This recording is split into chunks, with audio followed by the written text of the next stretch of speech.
Queridos hermanos, sean bienvenidos a estos diálogos desde la fe. Estamos ya finalizando el tiempo de Adviento, donde se nos invita a preparar el camino para que el Señor venga a habitar en nuestro corazón, en nuestras familias, en todos los ambientes sociales donde nosotros nos toca ir dejando nuestra huella. Qué mejor en este momento que analizar un poco las objeciones contra los festejos de Navidad y el mito de sus orígenes paganos.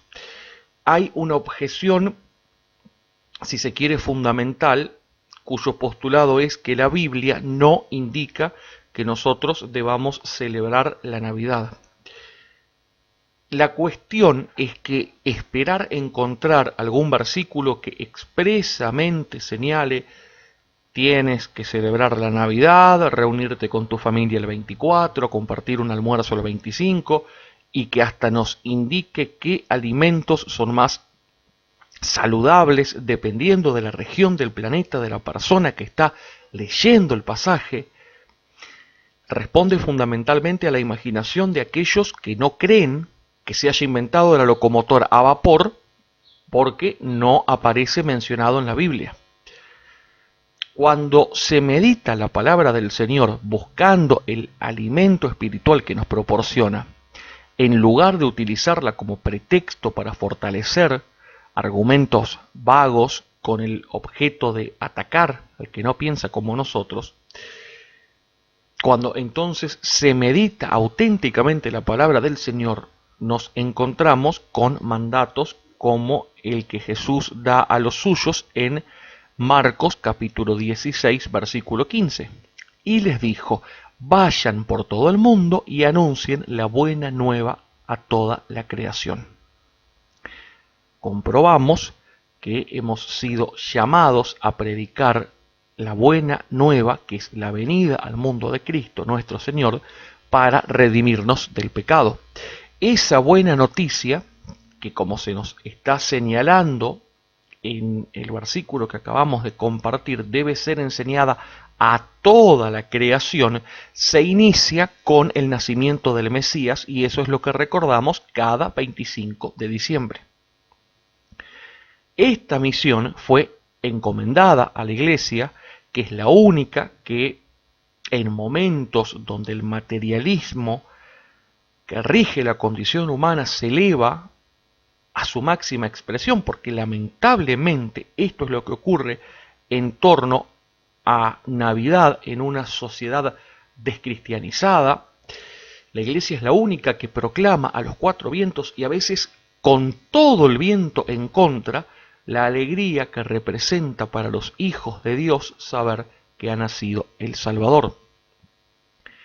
Porque la palabra, al hacerse carne, se ha convertido en gloria para todas las generaciones. Y esto no se puede ocultar. Comparto el versículo de Juan, capítulo 1, el versículo puntualmente 14. Y la palabra se hizo carne, puso su tienda entre nosotros, y hemos visto su gloria. La gloria que recibe del Padre, el Hijo único, en él todo era don amoroso y verdad. En esta debatible y muchas veces teórica democracia que representa Internet, donde multiplicación de voces no asegura mayor calidad de aportes, se vuelve bastante frecuente encontrar afirmaciones como la que voy a compartir a continuación, que extraigo del sitio de National Geographic. El artículo se llama Los orígenes de la Navidad, leo textual. Los romanos celebraban el 25 de diciembre la fiesta del Natalis Solis Invicti, o asociada al nacimiento de Apolo. El 25 de diciembre fue considerado como día del solsticio de invierno y que los romanos llamaron bruma. Cuando Julio César introdujo su calendario en el año 45 a.C., el 25 de diciembre debió ubicarse entre el 21 y 22 de diciembre de nuestro calendario gregoriano. De esta fiesta se tomó la idea del 25 de diciembre como fecha del nacimiento de Jesucristo. Hay bastante para decir respecto de esta aseveración tan contundente.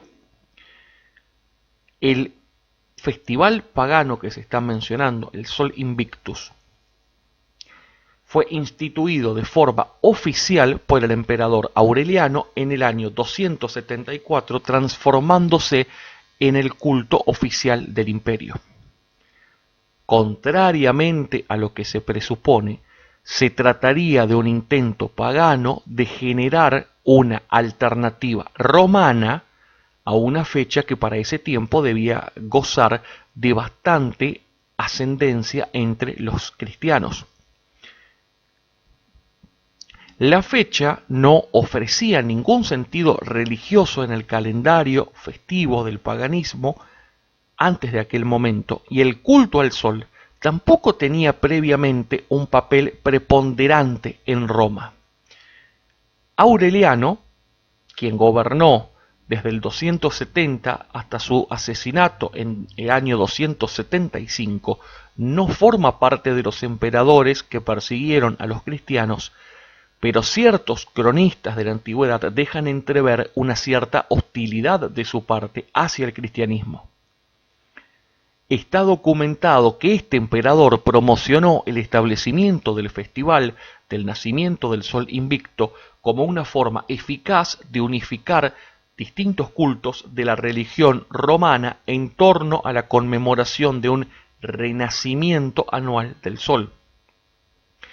Aureliano, de origen humilde, pero con la suficiente capacidad para ascender de soldado raso hasta una posición elevada con anteriores emperadores, ocupó el cargo en momentos en que el imperio veía amenazada su integridad por los ataques de tribus germanas en el norte, por el imperio persa en el este y otros enemigos que dentro de sus fronteras provocaban agitaciones internas y rebeliones en las provincias, sumados a un profundo declive en el plano económico.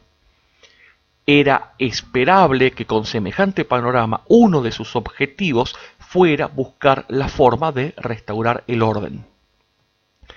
Y retomando este paralelismo que venimos haciendo, Sol Invictus, Navidad, aún para el tiempo en que era emperador Licinio, estamos hablando del año 308 al 324, el día del nacimiento del Sol Invictus no se celebraba el 25, sino el 19 de diciembre.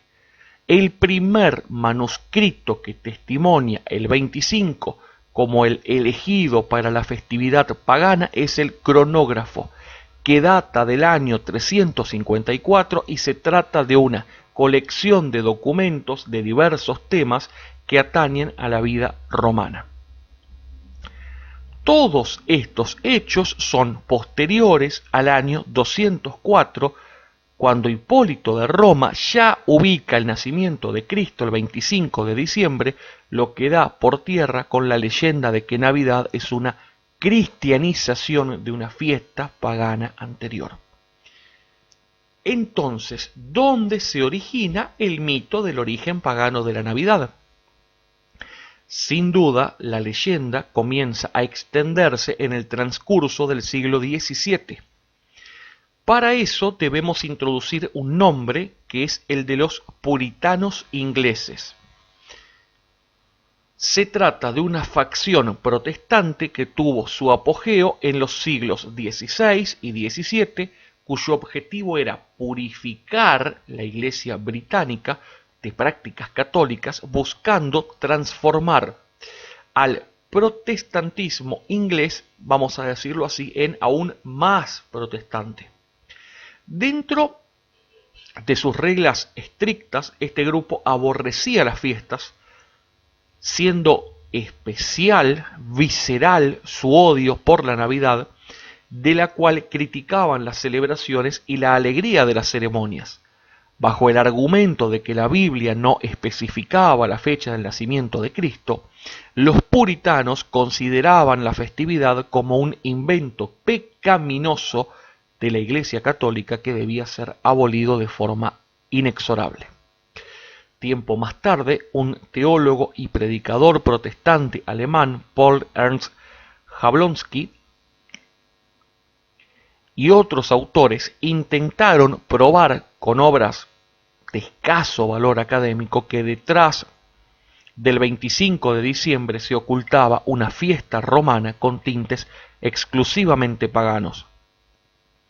Por el mismo tiempo, el jesuita Jean Hardouin difundió una teoría muy particular de falsificación universal, donde ponía en duda todas las fuentes históricas conocidas, lo que respaldaba la tesis de los puritanos sobre los orígenes paganos de la Navidad.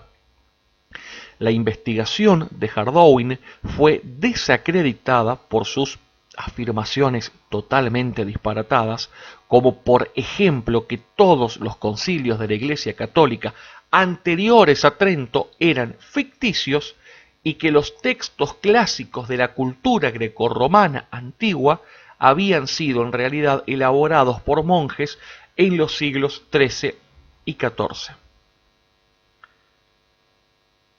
Surge entonces la pregunta, ¿es posible saber cuándo nació Jesús? No solo que puede confirmarse que Jesús nació un 25 de diciembre, sino que lo extraño a esta altura debería ser sostener lo contrario. Compartamos primero un pasaje del Evangelio de San Lucas, del capítulo 1, versículos 5 al 11. Siendo Herodes rey de Judea, vivía allí un sacerdote llamado Zacarías. Pertenecía al grupo sacerdotal de Abías y su esposa llamada Isabel era también descendiente de una familia de sacerdotes. Ambos eran personas muy cumplidoras a los ojos de Dios y se esmeraban en practicar todos los mandamientos y leyes del Señor. No tenían hijos, pues Isabel no podía tener familia y los dos eran ya de edad avanzada. Mientras Zacarías y los otros sacerdotes de su grupo estaban oficiando ante el Señor, le tocó a él en suerte, según las costumbres de los sacerdotes, entrar en el santuario del Señor para ofrecer el incienso. Cuando llegó la hora del incienso, toda la gente estaba orando afuera en los patios. En esto se le apareció un ángel del Señor de pie al lado derecho del altar del incienso. Tras este relato, quiero hablar de una obra bastante poco conocida, que es el libro de los Jubileos, que es un texto que en la tradición judeocristiana es considerado apócrifo, con excepción de la iglesia copta, donde forma parte de los canónicos.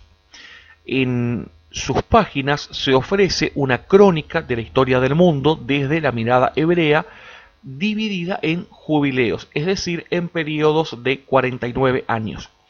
Este libro ofrece los datos suficientes para reconstruir el turno de los sacerdotes en el templo. Como leemos en el citado pasaje de Lucas, Zacarías pertenecía al grupo sacerdotal de Abías. Con la información que nos proporciona el libro de los Jubileos es posible reconstruir el orden de los sacerdotes en el templo. Concretamente, el turno de Abías era el octavo de los 24 y correspondía a la última semana de septiembre, lo que viene a confirmar la primitiva tradición de celebrar la festividad del anuncio del ángel a Zacarías el 23 de dicho mes, el nacimiento de San Juan Bautista el 24 de junio y la fecha de Navidad el 25 de diciembre, teniendo en cuenta que cuando el ángel le anuncia a María que iba a concebir por obra del Espíritu Santo, Santa Isabel, se nos dice en Lucas capítulo 1 versículo 36, ya iba por el sexto mes. Quiero ofrecerles una pequeña conclusión. El siglo XXI encuentra a un número para nada irrelevante de quienes habitamos este mundo que conmemoran el aniversario de un natalicio, pero olvidándose del cumpleañero. La gran mayoría de los que celebran la Navidad han contribuido a poner tan atrás a Cristo, a dejarlo tan en el fondo que apenas podemos ver su rostro. Detrás de tantos fuegos artificiales, tanta pirotecnia, tanto exceso de alcohol, de calorías, parece que no hay lugar en la cultura moderna para cunas y para pesebres. El protagonista indiscutible de la Navidad debe ser siempre Cristo. Que la publicidad, que es un invento de nosotros los hombres buscando incidir en otras personas para adquirir muchas veces lo que no necesitan, que esa publicidad no nos conduzca a mirar hacia otro lado. Al fin de cuentas, la humanidad continúa con la tendencia nacida de la desobediencia de nuestros primeros padres, que es intentar construir un Dios entre muchas comillas, a su medida, que no exija, que no espere nada. Belén, que es un signo rotundo de humildad divina, es un nombre cargado de simbolismo. En hebreo se traduce como casa de pan, y el Mesías que nace allí es pan de vida. Para que se cumpliera la profecía de David, Cristo necesitaba nacer de la Virgen María y también de San José, al ser este último de la descendencia de David. Que el niño de Belén, pan de vida y palabra eterna del Padre, sea parte del corazón de cada uno de nosotros, para que la Navidad vuelva a tener en nuestro interior su significado más auténtico. Dios eligiendo venir al mundo envuelto en pañales y sumido en la pobreza para nuestra salvación. Feliz Navidad para todos.